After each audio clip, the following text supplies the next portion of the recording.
Okay. Holy moly, did it say SLR over here? Hello, what is up guys? I'm your host Gordon and welcome to another one of my videos. Today we got ourselves another gel blaster video. This is an M416 silhouette over here, and it is written here SLR because I sort of did my own research a little bit, and SLR M4 silhouette blaster seems to be one of those premium blaster. That's why I say, given the tiny size of this blaster, that is a bold claim. But first I have to thank Mac Potato for helping me to get this blaster for today's review. Mac Potato is a local Malaysian online foam dye blaster seller who sell rare imported foam dye blaster, gel blaster, and even water blaster. To those who are interested to get yourself one of these or wanted to know more newsletters about upcoming release, Mac Potato started their very own website as well as a Discord server. The link will be provided in the description down below.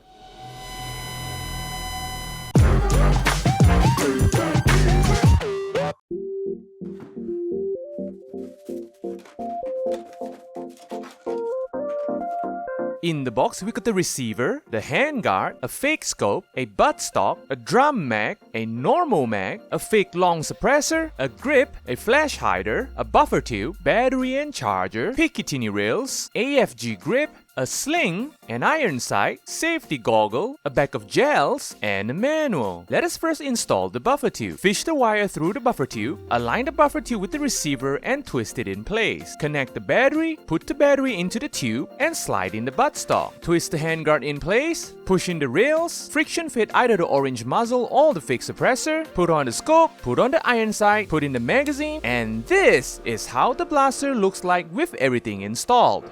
Okay, first look at the blaster. As you can see, the silhouette of the blaster is of course one of those tinier version of the blaster, and of course this is a M416 silhouette style blaster over here. And in the same time, apparently this is also our first M416 gel blaster in this channel, and probably the first gel blaster that doesn't really have a lot of those camo pattern. Well, the color combination of this blaster, obviously we get metallic red as well as black, and it is a very intimidating color. Well, the kind of color that I don't recommend you guys to play this in public areas. Even though with the orange tip over here, this thing still looks sorta intimidating. Well, even though the size and the scale of this blaster is obviously toy scale. Okay, enough of that. Let us talk about the build quality as well as the quirks and features of this blaster over here. Okay, let us first talk about the scale of this blaster. As you can see, this is tiny, man. Look at the buttstock, man. It's just about the size of my hand. Obviously, this blaster is made for children, but thank God we got an adjustable buttstock, so it is not really too bad. Shouldering this blaster is still okay. The weight of this blaster is on the lighter side because it is a toy made for kids. The blaster itself is made out of plastic, definitely a toy level plastic, again because it is made for kids. But the rigidity of the blaster is still okay. It is not flexing too much, so I would say that it should be a pretty sturdy blaster. Of course, it is not going to be as sturdy as their nylon counterparts, but it is good enough. The grip of the blaster is of course on the smaller side, again because it is made for kids. The trigger pull is pretty comfortable. It's definitely one of those clicky switchy trigger, is on the smaller side, but I'm still okay with it. The blaster over here comes with two firing mode. Of course, we get the electric power mode as well as the manual mode. For the manual mode, you can prime the blaster manually just like so, or you can use the electric power mode just like so. For the electric power mode, this blaster is only available in full auto. The only way to do single fire is of course trigger discipline. Just like so. The blaster comes with two kind of magazine. The first one is of course the drum mag over here, which allows you to, carry more gels in there. And the second one is of course one of those normal M4 looking magazine over here, which I personally like because it looks really nice. The Picatinny rail situation of this blaster is of course overwhelming. We get a roll of Picatinny rail on top of the blaster, Picatinny rail on both left and right hand side of the handguard, as well as top and bottom of the handguard. So yep, this is a pretty simple looking blaster, nothing too much to talk about, so enough of me talking, let us go test the blaster out.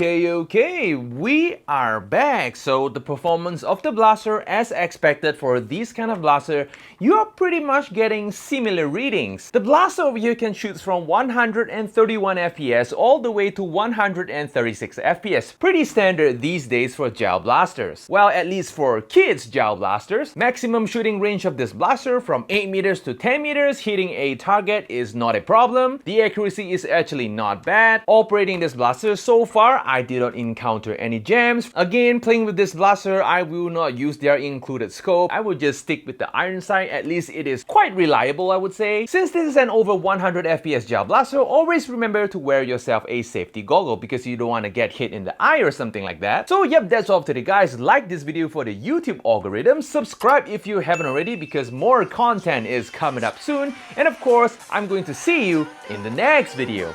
Adios, guys!